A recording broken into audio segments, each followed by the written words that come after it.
ጥቁር መነጽር የሚያደርገው ልጅ ማለት ነው። አስረስ ማሬ ይባላል። እሱ ነው በእውነት። አሁን ማስረሻ ከገባ በኋላ ቪዲዮ ፎቶ ካለ አምጣው ወንድም አለ።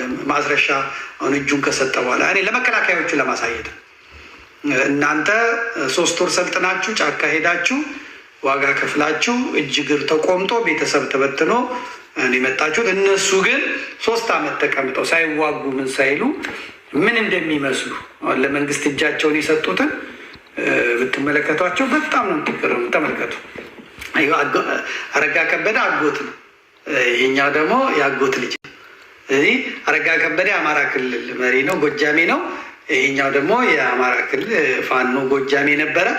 እዛ አሁን ጎጃሜ አሁን አረጋ ከበደ ከአማጺ ጋር አይደለም የሚጨባበጠው። እታባ ተቆጥታ ነበር። አንተ እግዚአብሔር ነው የጠበቀ። ያኔ ድሮኑ ሲመጣ ኮሽሽ ባንለ ተመጣችሁ ነበር በእውነት።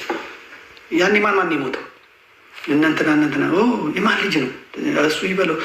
ግን እኮ እውነት እታባ በጣም ነበር ሁሌ የምታስበው እውነት ነው። በጣም ጥሩ። አሁን በቃ እንደሚሆን እናደርጋለን። ሳንቲም የለህም ብዙ በቀደም ላካችሁልኝ 30 ሚሊዮንማ እዛ እኮ የጨርሻል። ኦኬ አሁን ከዚህ አልመድ ይለቀቅልሃል። ያዘመነ ካሴሳ አለ አለ እሱ መቀሌ ሄዷል። በቃ 16 ደህና ነው አይደለ? ደህና ነው። እንኳን ደህና መጣኝ ጌታ። አረጋ ከበደ እዚህ ነው ቅፍ አድርጎ አጎቱ ነው። እነዛ የአፍሪካ ህብረት የተባሉት ይቺን አልጄሪያዊት ናት ምናምን የተባለ የኛው ደግሞ ሰውዬ እንትን ነው። አፋድ ወደ መንግስት ገባ ተብሎ ነው። እና ድራማው እንደዚህ ነው። አሁን የመከላከያ ሰራዊቶች የምትከበሩት በእንደዚህ አይነት ሲስተም ከሄዳችሁ ካልሆነ በስተቀር አሁን ባለው ሁኔታ ብዙ እንትን አትሉ። ቅፍ አድርገው አሁን የፈለገ ቢሆን እንደዚህ ተነፋፍቀው ነው ሆነ። አበባ በጣም ተቆጥታ ነበር። ልጄን ትገሉትና ምናምን ትላለች። ድሮኑ ሲነሳ ማስረሻ የት ነህ? መካነ ሰላም ቀረጥ እየቀረጥኩ ነው። እንደዚህ ቦታ ዞር በል ይላል። ደግሞ የብሔራዊ ደህንነት ደረጃ ማን ነበረ? ተመስገን ጥሩነህ ነው። ተመስገን ጥሩነህ ደግሞ ዘመድ እና አስረስ የት ነህ? ዛሬ እየወጣ ነው። ትንሽ ዞር በሉ፣ በተን በሉ። አረ እንትን አለ በእናትህ ያስቸገረን ማ እገሌ የት ነው ያለው? ፖይንቱ እዚህ ጋር በርከድን ያበሉታል። እና እንዲህ ነው አሁን ያለው ሁኔታ። ብዙ አትከፉ፣ ግን አያስከብራችሁም ለማለት ነው። አሁን የሚያስከብረው ፋኖ ሆኖ እጅ መስጠት ነው። እነ ጸዳሉን ተመልከቱ። ዘርፈው ምን ብለው ቤተሰብ ነው፣ ፋሚሊ ነው፣ የቤተ ዘመድ ቅልቅል ነው እና ሌሎቹም ብትመለከቱ ፍቅሩን ተመልከቱት። አሁን ፍቅሩ ሲገባ የላስታው ልጅ ፍቅሩ ሲገባ እኔ ራሱ እንግዲህ በጣም አልቅሶብኝ ስንት እንዲረዳ ያደረግኩት ልጅ ነው ፍቅሩ። ነገር ግን ፍቅሩ በአይፎን 70 ፕሮ ማክስ ነበር የሚዋጋው በእውነት። እኔ ራሱ የለኝም እግዚአብሔር። የኔ ስልክ ወደ 6 ዓመቷ ወደ 5 ዓመት 4 የኛውማ 7-8 ዓመት ሆነው ደሩ ዛህረሩ የገዛልኝ ስልክ ይኸው እናንተ በቴሌቪዥን የምታዩበት ስልክ ነው። ወደ 7 ዓመት ሆነው። ይሄ በእጅ ያዝኩት ስልክ ወደ 3 ዓመት 4 ዓመት ሆነው። ፍቅሩ ግን ላስታ ወረዳ ላይ ተቀምጦ ስፖርት እየሰራ ምን እያለ አይፎን 70 ፕሮ ማክስ ነበረ። የአረብ ሀገር ያሉ ሴቶች አገባሻለሁ ይባላሉ። አሜሪካም ያሉ ተስፋ የቆርጠዋሉ። አንዳንዶቹ ያው እንደዛው ፋራ የሆኑ ገጠሬ የሆኑ ግን ከኢትዮጵያ በመውጣታቸው የአየር ጸባዩ የኑሮ ሁኔታው ዘመናዊ የሚያስመስላቸው ሴቶች አሉ። በዚህ በአማራው ትግል ውስጥ ያየሁት እሱ ነው። እና የማዳምን ሩዝ እየቀቀለች ከዛ ከፍቅሩ ጋር ታወራለች ማለት ነው። አንተ ታገባኝም ያንቺን ነው የማገባው መሆኑን ላኪ ወይ ሰበስብላል። ሀሎ ዛሬ እንደዚህ ሆኗል። እኛ አማሮች ተጎድተናል። እኛ አማሮች እነ ፍቅሩ እየተጎዱ ነው። እንም የሚሰለች ሰው የለም። ስለዚህ እንናዋጣ ይገባል። ጫዋ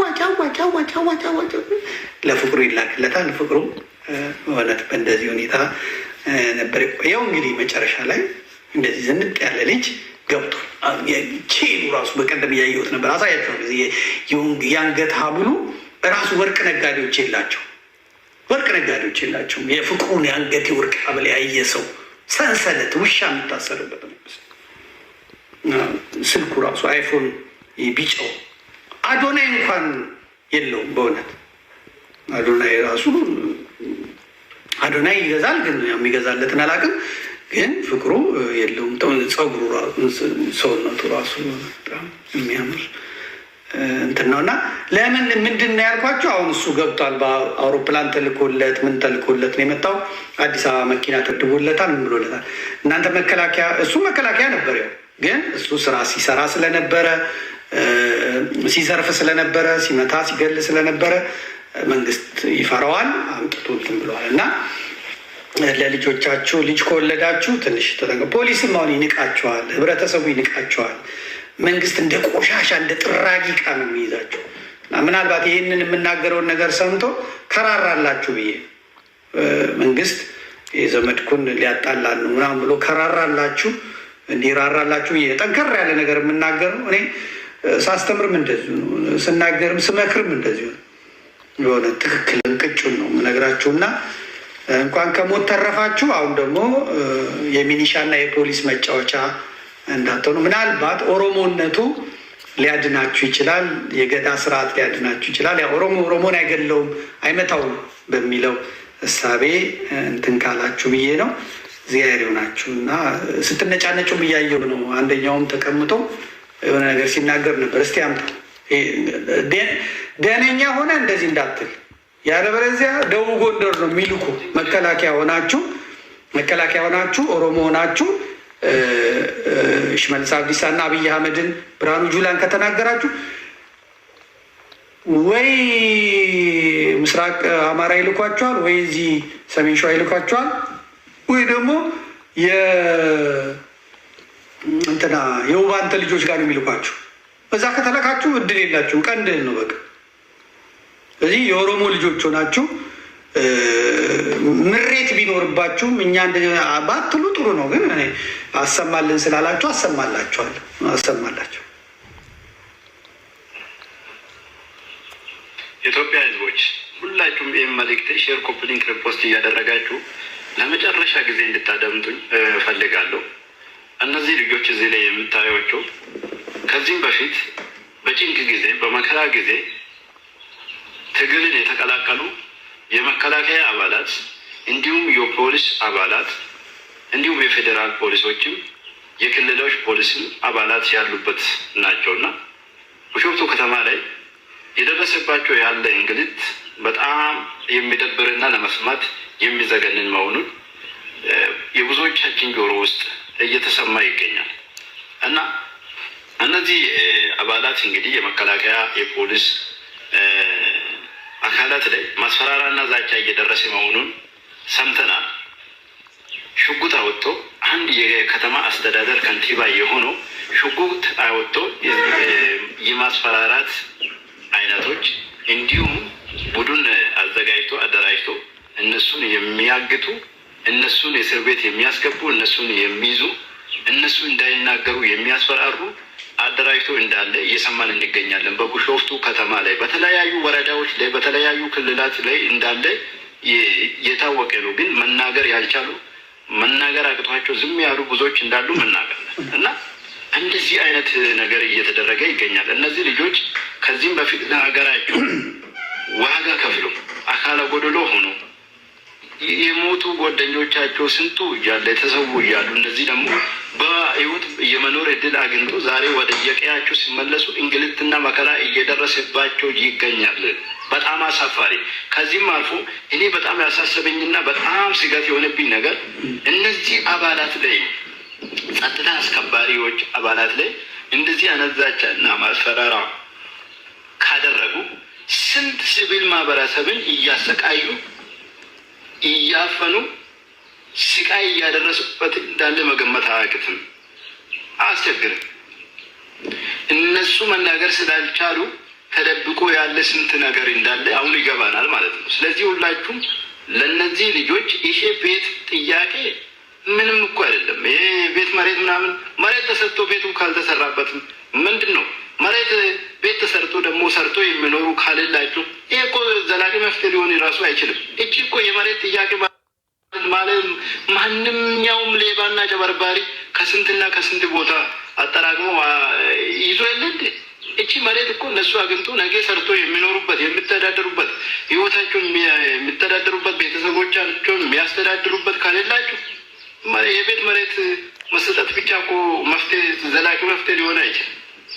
እነዚህን አካላት ማበረታታት አለንላችሁ ማለት ሲገባችሁ እነዚህ አገር አፍራሽ የሆኑ በተለያዩ ክልሎች ላይ በተለያዩ ከተማዎች ላይ የሚቀመጡ ከንቲባዎች እንደዚህ አይነት ነገሮችን እያደረጉ ያሉ አገርን የማፍረስ እቅድ ያላቸው ለህገ መንግስትን የማይገዙ ለሀገራቸው ፍቅር የሌላቸው ግለሰቦች እንዳሉ አዘንጉ። ስለዚህ እናንተ ሁላችሁም መንቃት መቻል ነው ያለባችሁ።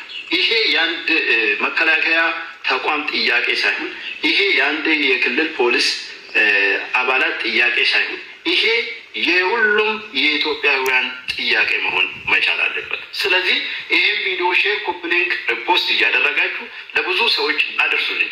የታሰሩም እንዳሉ ሰምተናል። አሁንም ሌላ ችግር ውስጥ ከመግባት በፊት የታሰሩ ይፈቱ። የተጠየቀ ጥያቄ እነሱ የጠየቁትም ያቀረቡትም ጥያቄ ትክክለኛው ጥያቄ ነው። መጠየቅ ባለባቸው ልክ ራሱ አልጠየቁም። ስለዚህ እነዚህን አካላት ላይ እንግልት ማድረስ፣ እስር ቤት ማስገባት ማለት ለሀገር ያለን ጥላቻ እና ለሀገር ያለን ንቀት እያሳየ ስለሆነ ሁላችሁም ሼር፣ ኮፒ ሊንክ። ያው እንግዲህ እንዳልኳችሁ ነው። እኔም በእውነት አዝኜ ነው ያቀረብኩላቸው። ግን እንደነገርኳችሁ ነው። ያው አቅርብ ያለው ባዘዛችሁ መሰረት ለህዝብ ይድረስልን ባላችሁት የራስን ማስተያየት ስጥ ብላችሁኛል። የራሴን አስተያየት የምሰጣችሁ ለዚህ ነው። እንዲህ ብዬ ነው። ለመከበር ከፈለጋችሁ ተመልከቷቸው። አሁን ቀጥሎ ያሉትን ሁለት ከአማራ ክልል እጃቸውን የሰጡትን ማየት አለባችሁ። ምክንያቱም በዛ መሰረት ነው የሚሆነው። አምጣላቸው፣ አንድ ጊዜ ያሳያቸው ሁለቱንም። ከዛ አዳነች አቤቤና ጮቄ ሄደን እንጨርሰዋለን፣ እንዘጋዋለን ማለት ነው። አምጣቸው። አሁን ፍቅሩ ነው የምትመለከቱት። እንደነገርኳችሁ ፍቅሩ ነው። ፍቅሩ ማለት ቅድም ያሳየዋችሁ ልጅ ነው። የአማራ ክልል ቴሌቪዥን ኢንተርቪው እያደረገው ነው። ለምሳሌ በአማራ ክልል ውስጥ አንገቱን ቀረብ አድርግልኝ እና በረሃን የከረመው መሬት ቢሰጠው የሰውዬ ወርቁን ሽጦ ራሱ መኖር ይችላል። ሲቀረብ አድርገው አንገቱን ቀረብ አድርገው ተመልከተ በእውነት እና እንግዲህ ስንት አረብ ሀገር ያሉ ሴቶች ናቸው ይሄንን ወርቅ የሚገዙት። ይሄ ወርቁ ራሱ ተሽጦ መሬት ቢሰጠው መንግስት መሬት ይሰጠዋል። መሬት ቢሰጠው ቤት መስራት ይችላል፣ ፎቅ መስራት ይችላል። እና ሌላም ጥሪት አለው። በባንክ ገንዘብ አለው፣ በምን ገንዘብ አለው። ተመልከተው መልኩን። አሁን በረሃ የቆየ ሰው እንዴት እንደሚያምር ቅላቱ ነው ራሱ። እና ደግሞ ያንኑ የመከላከያ ሰራዊት አድርጎ ነው እናንተም ቆማጣ ሆናችሁ ሽባ ሆናችሁ አይናችሁ ፈርጦ እንትን እያላችሁ ነው። ይሄ ደግሞ ፋኖ ነኝ ሲል የነበረ ልብሱ ራሱ አዲስ ነው እንደምትመለከቱት። 3 ዓመት ጫካ የነበረ እንኳን አይደለም። እና እንዴት ንግግሩ ራሱ እስቲ ትንሽ ንግግሩን ስሙ። ስለዚህ መናገር መቻል አለባቸው። መንግስትን እየሰደባችሁ እንደዚህ እግራችን ተቆርጦ ምናምን ማለት ሳይሆን እንደዚህ ማለት ነው ያለባቸው። እሺ፣ ለምሳሌ በአማራ ክልል ውስጥ እየተሰበከ ያለው ነገር አንድ ተማሪ ምንድን ነው 12ኛ ክፍል ከጨረስክ በኋላ ስራ አታገኝም፣ ስለዚህ ትምህርት ምን ያደርግልሃል እየተባለ ትውልዱ እንዳይማር፣ ትውልዱ እውቀት እንዳይኖረው፣ በድንቁርነት እንዲስፋፋ፣ ድንቁርነት እንዲበዛ፣ በኢኮኖሚ ብቻ ሳይሆን እውቀት እንዳይኖረው፣ አካዳሚ እንዳይኖረው የማድረግ ስራ ነው ማለት ነው። ስለዚህ ሊወገዝ ይገባል። ማህበረሰቡ ማወቅ አለበት፣ መንቃት አለበት ማለት ነው። እና ያው ወንድማችን እንደዚህ መምከር መቻል አለበት። ስትመጡ ዝም ብላችሁ ክራንች ይዛችሁ መጮ ሳይሆን እንደ እንትናችን ገዳም ከርሞ የመጣ ነው ይመስለው። ላስታ ላሊበላ ሲያስቀድስ ከርሞ ነው የመጣ። እንደዚህ መሆን ያለባቸው። ሌላውም ጓደኛቸው እንደዚሁ ሲናገር ስሙት። በጣም ለእናንተ መማሪያ እንዲሆን ብዬ ነው የማቀርብላችሁ። የእነሱ ልጆች የት ነው ያሉት? አሜሪካ፣ ጀርመን፣ አውስትራሊያ፣ አዲስ አበባ ነው ያሉት። ባህር ዳር ቤት እየተገዛላቸው ትምህርት እየተማሩ የድሃ ልጅ ይሞታል። መሪ ብሎ የታሰቡ ሰዎች ደግሞ ገንዘባቸውን እያከማችሁ አካውንታቸውን እያደለቡ ኪሳቸውን እያሳበጡ ልጆቻቸውን እያስተማሩ በድሃ ልጅ እንባ እየቀለዱ ይገኛሉ ማለት ነው። የአማራ ጥያቄዎች በኢትዮጵያ ሰማይ ስር ነው ሊፈቱ የሚችሉት። ታሪካዊ ጠላት የሆነ ሀገር ምን ፈልጎ ነው የሚረዳን የሚለውን ወደ ውስጥ ሳብ አድርገን ማየት መቻል አለብን። እኛ አመራሮችም ይህን ጉዳይ አተውት አይደለም ያልተቀደሰ ጋብቻ እየፈጸሙ ያሉት ማለት ነው። የተራዘመ ትግል አድርገው የራሳቸውን ኢኮኖሚ እያካበቱ ስለሆነ ቅድም ትግሉ ውስጥ ተሽጧል ስንልም አንዱ ማሳያችን ለትግል የወጣ ሰው ፎቅ አያስገነባም፣ መኪና አይገዛም፣ ቤት አይሰራም። ለትግል የወጣ ሰው ለትግል ነው መዋል ያለበት። ስለዚህ የኛ መሪዎቹ አባሉ ኖርማል ጥሩ አባል አለ አሁንም መምጣት የሚፈልግ ለህዝቡ ይጠቅማል ይበጃል የሚለውን ውሳኔ የሚወስን አባል አለ። ከላይ ያስቀመጥናቸው አመራሮቹ ግን በጥቅም የታወሩ ሌላ የፖለቲካ ግልሙትና እየሰሩ ያሉ ሰዎች ስላሉ የግለሰቦችን ስልጣን ለማርካት የሚሄደው አካሄድ ያዘል። እኚህ ደግሞ ኮሎኔል ልንገራው ይባላሉ። የአማራ የሸዋ አማራ ፋኖ የአማራ ጠቅላይ ግዛቱ የወታደራዊ አማካሪ የነበሩ ናቸው። የመከታው አማካሪ ነበሩ እና $700,000 በ3 ወር ውስጥ ነው የተላከላቸው። $700,000 ለነመከታው ማለት ነው።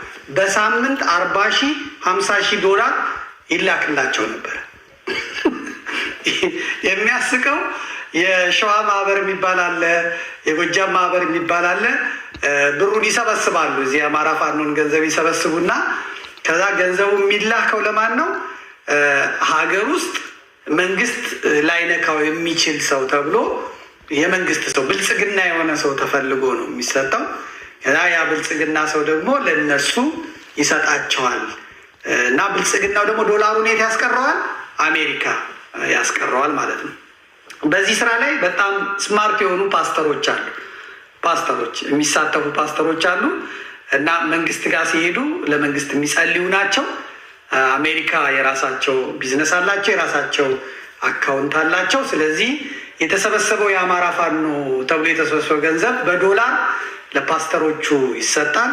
ፓስተሮቹ ደግሞ ገንዘቡን እዛ ያስቀሩትና እዚህ ከኢትዮጵያውያን ምዕመናን ባለሀብቶች ላይ የተቀበሉትን ገንዘብ ለሚፈለገው የፋኖ አባል ይሰጣሉ እና ኮሎኔል ማልንገረው የዚህ ተጠቃሚ የነበሩ ናቸው እና ልግባ ብለው ለመንግስት በቃኛውን ደከመኝ አሁን መግባት እፈልጋለሁ ብለው ሲሉ ነው አቶ ተስፋዬን ካላስገደልክ አትመጣም ተባሉ ማለት ነው።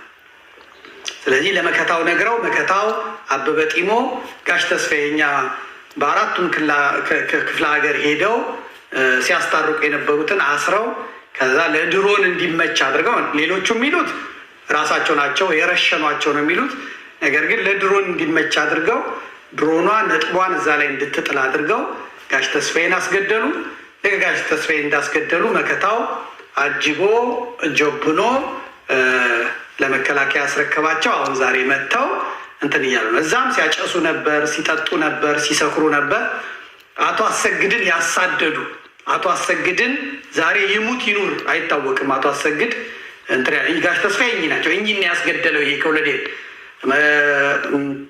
ማነው ስሙ አበበ ጢሞ፣ መከታው ማሞ፣ ይሄ ኮሎኔል ማልንገረው፣ ሌሎች ደግሞ አሉ አድርገው እኚህን ሰውዬ ነው ያስገደሏቸው።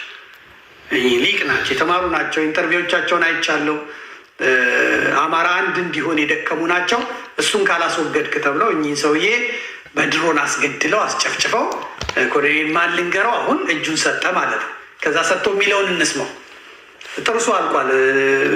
ሲበላ ሲጠጣ ከርሞ ሆዱን ራሱ ተመልከቱት። እና ሸዋ ሲዋጋ ነበር ማለት አይደለም። እስቲ ያሰማው ኮሎኔል ማልንገር ሆነ ውጤት የማያመጣም የሚል እምነት አለኝ።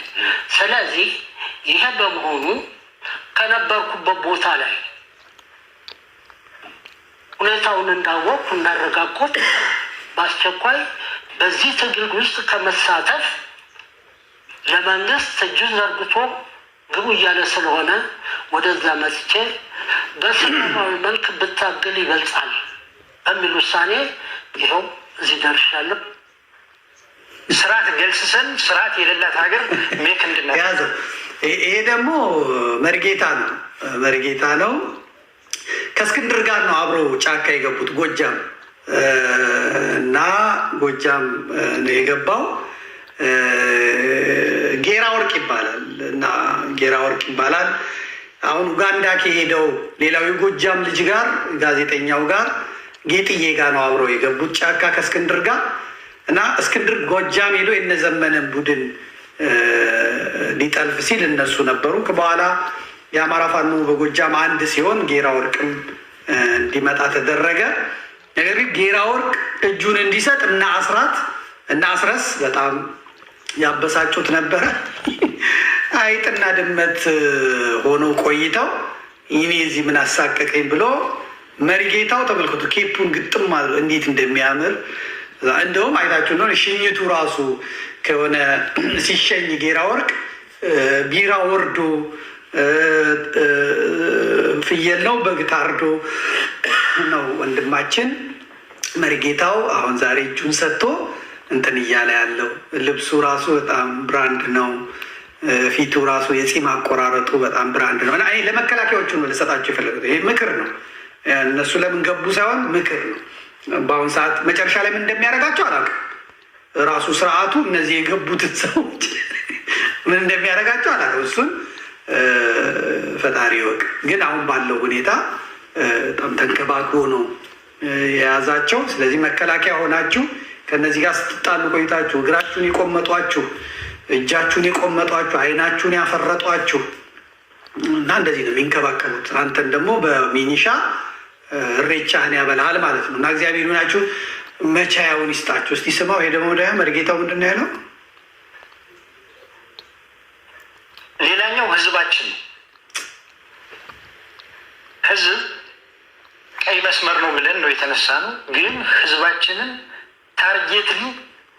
ታርጌትሊ ከሶሻል አሴቱ ጀምሮ እንድናጠቃው ነው የተደረገው። ማህበራዊ ተቋማቶች በተጠና መልኩ ተመቱብን። የትምህርት ተቋሙን የምታዩት ነው። 3 ዓመት ሙሉ ትምህርት ተዘግቷል። እኛ ቀጠና በእርግጥ እኛ ሞግተናል። ውስጥ ሆነንም እንደኛ ቀጠናም እኛ የምናስተዳድረውም ትምህርት እንዲጀምር አድርገናል። እኛ ደግሞ በዚያ መንገድ ሂደን ሀገራችን ማፍረስ ስለሌለብን ቆም ብለን በማሰብ ስልት ቀይረን መጠናል ማለት ፈልጋለሁ።